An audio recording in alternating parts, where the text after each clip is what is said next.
thought the men were all over. They were talking about the prodigal, the other son. I thought they're going to preach my message, so I don't need to. But we're going to look at tonight Luke chapter 15. As we looked at this morning, we looked at the prodigal son.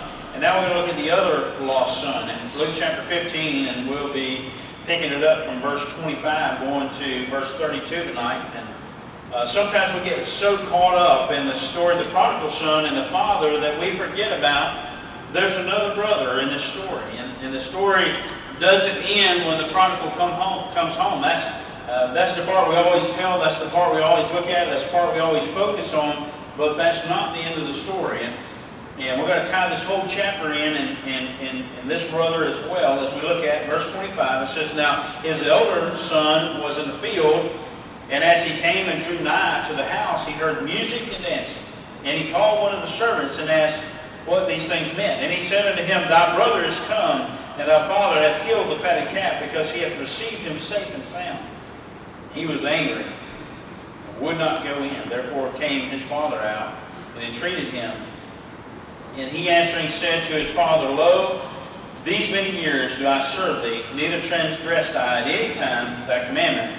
And yet thou never gavest me a kid, that I might make merry with my friends.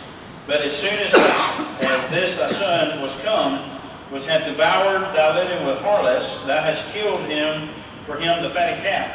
And he said unto him, Son, thou art ever with me, and all that I have is thine.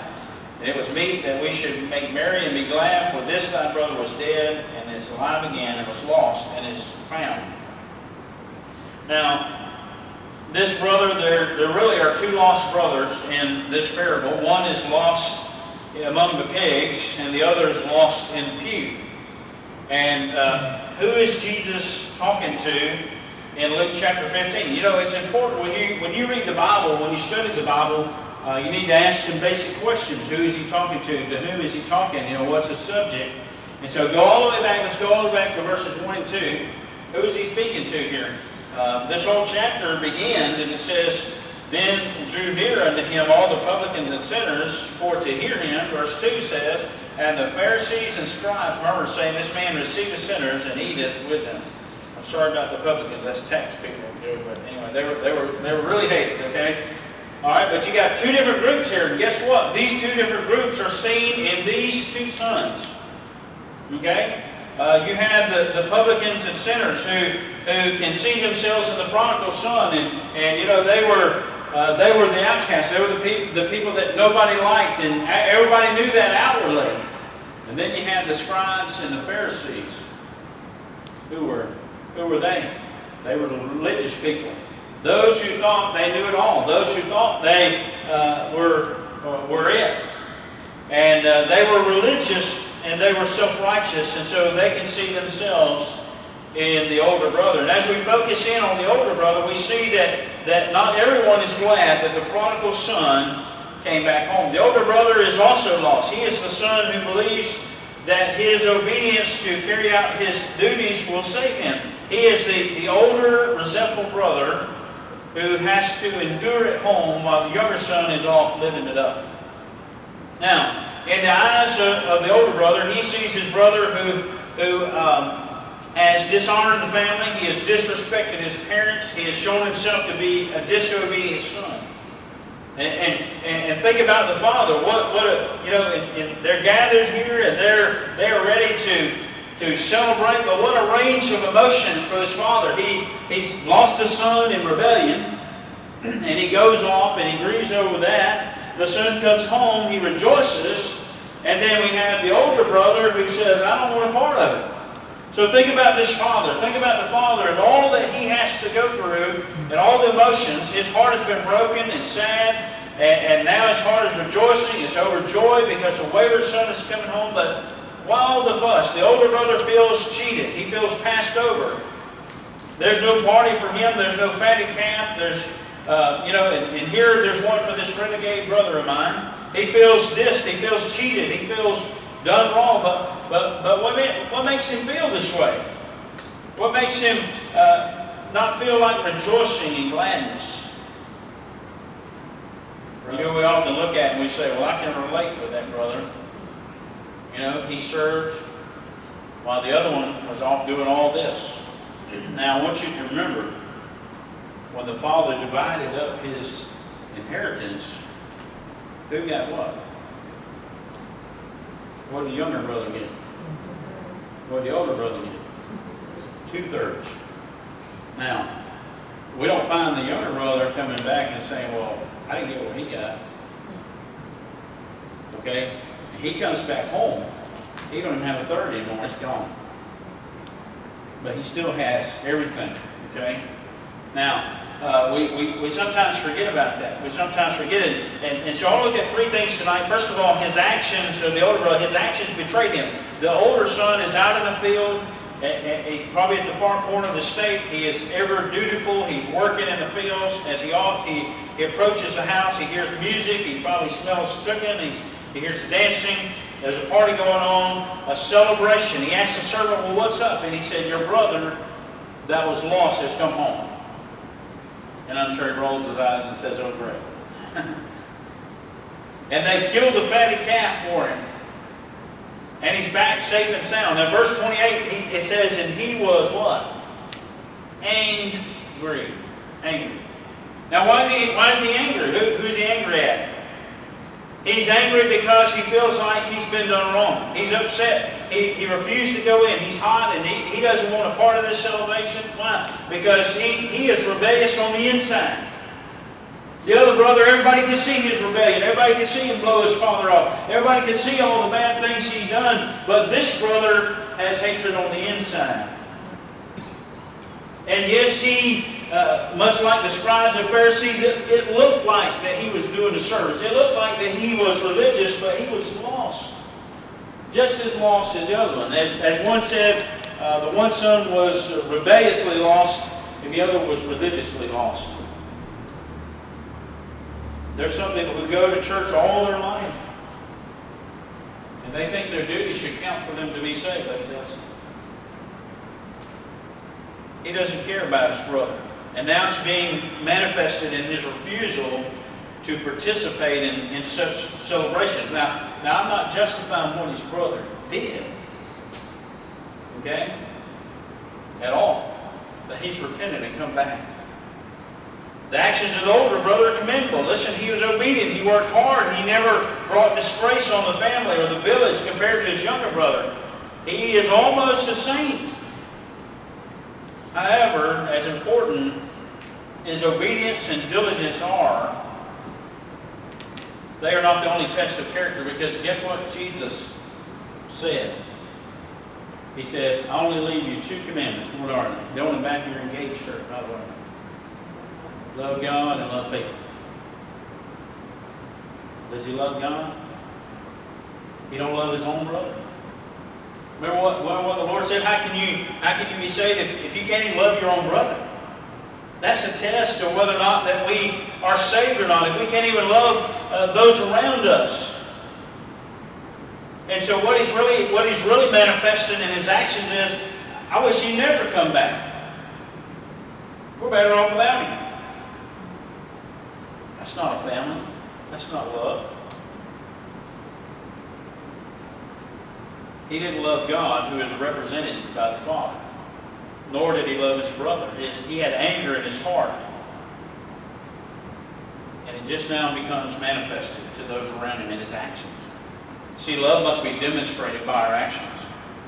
He by his refusal to go in, saying, brother, I wish you'd never come back. I wish you'd stay gone. By his actions. Now listen, what are we supposed to do as God's children? Forgive. You say, well, I could never forgive so-and-so. And I think, well, God forgave us. God didn't do anything against us, and he forgives us for what we've done against him. And so his actions betrayed him. Secondly, his argument betrayed him. Verse 29, and he answering said to his father, lo, these many years do I serve thee, neither transgress I at any time thy commandment. Is that so? And yet thou never gavest me a kid that I might make merry with my friends. He's upset. The father comes out, since the older brother refuses to come in. There's the father again, taking the step. He said, I've served you. And he could have used the word diakonos to say, I served you, like we say deacons serve, but he used the word doulos, which means I've been a slave. I've been your slave. That's how he feels. That's how he feels in his heart. And I've done all this for you. I've served you out of duty, and you never killed a fatted calf for me. He goes to the contrast, his obedience with his younger brother. It isn't fair. How often do you hear that argument as parents? It's unfair. You did more for them than you did for me. There's not been a parent alive that can split things down evenly. I don't care. You can't do it. We tried, and you can't do it. Sometimes this kid needs a little more in this area. Sometimes this kid needs a little more in this area. But there will always be some to say, it's unfair.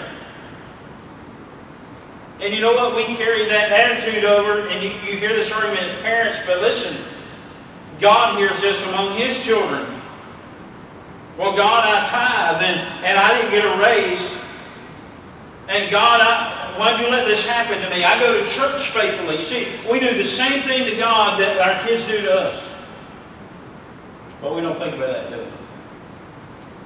We do. Well, God, I've served you. God, I live for you. And you let this person die in my life. I know. We've been there. We've thought that.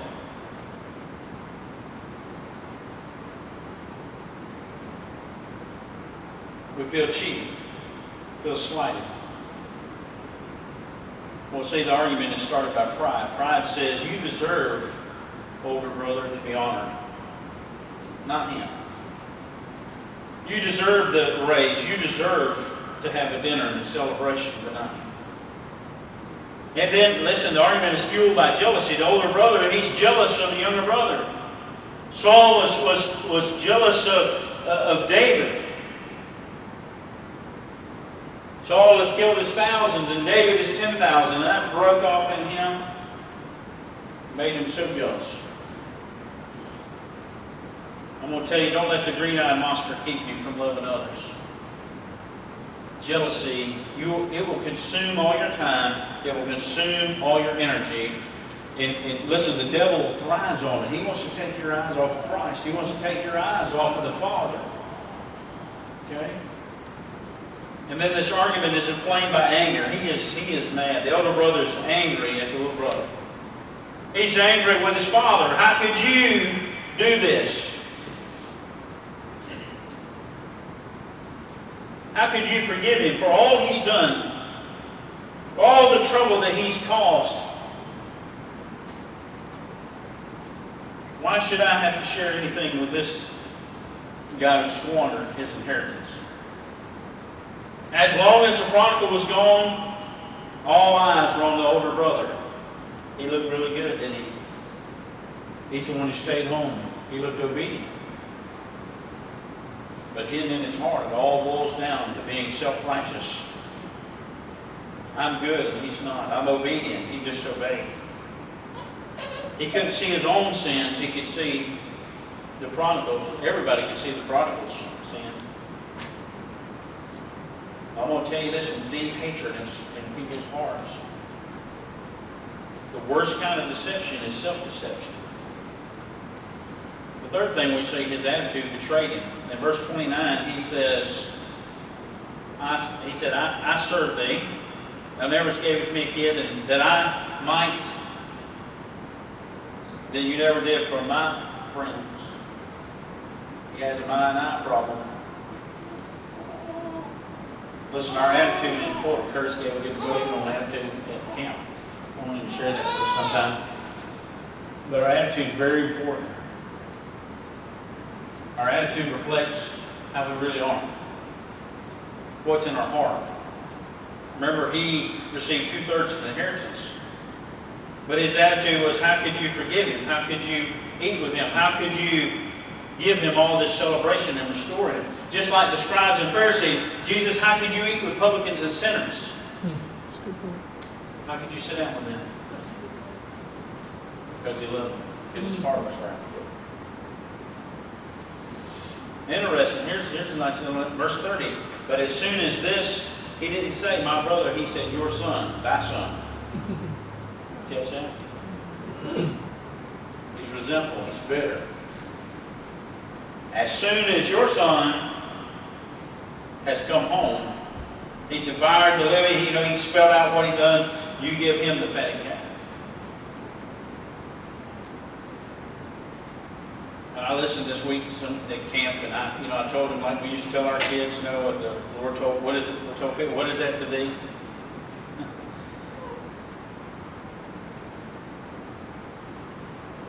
He thought, well, they're all wrong and I'm right. His attitude was, you shouldn't be doing this. His wrong attitude, first of all, listen, a wrong attitude will keep you from being thankful. Keep you from being thankful. We can always look around and see somebody else who has it better than us. And it makes us where we're not thankful. We go to camp, and up to about 3 years ago, we didn't have any air. And some of them kids don't ever know that, but I'm sure thankful for the air. Camp. It hasn't always been. But sometimes we get to thinking, well, I deserve this. That's our attitude. A bad attitude keeps you from loving others. He had trouble. He couldn't love his brother. He couldn't rejoice that his brother's come home. His brother don't have any more inheritance. He's got 2/3. The dad told him, everything I have is yours. But that wasn't enough.